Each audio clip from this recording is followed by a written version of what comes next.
The special significance and the relevance of this national monument is that it shows the dynamism of cultural heritage, according to the fact that it has undergone a number of metamorphoses.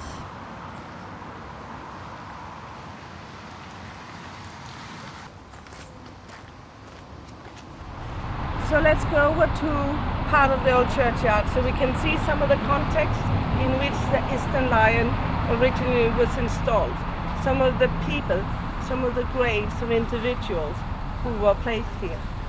Because what is interesting is that this is not a churchyard just for the Danish fallen or just for the Germans. There are some Swedes, there are some Germans, there are Danish, there are people who died in the first Schleswig Wars, and then there are also monuments for the second Schleswig War. So this is a very complex memorial place. It is not just one voice that's settled. So I think we have to pay lots of attention to what these grave fields have done and what it has enabled people to think about over the years, by now 150 years of coming to this place.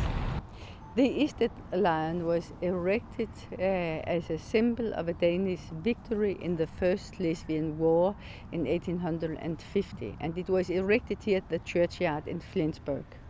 A few years later, the Second Schleswig War broke out, and the monument became a German spoils of war and was moved to Berlin. In Berlin, it became a monument of victory for all the Germans, and it stayed in German until the end of World War II. It was moved by American troops to Copenhagen, and here it became a symbol of the Danes and people here in Schleswig's desire to relocate the German-Danish border.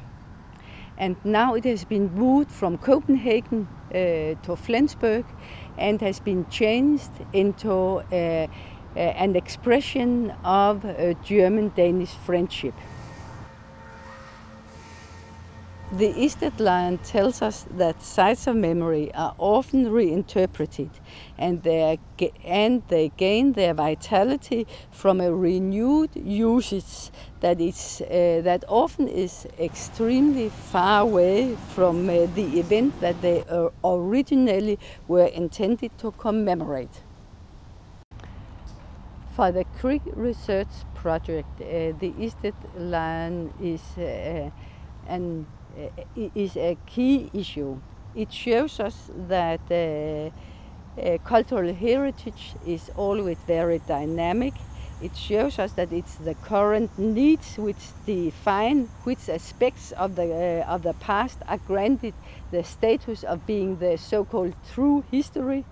And it shows us also that sites of memory should always be viewed from the perspective of who uses such sites of memories, for what purpose and with what agenda.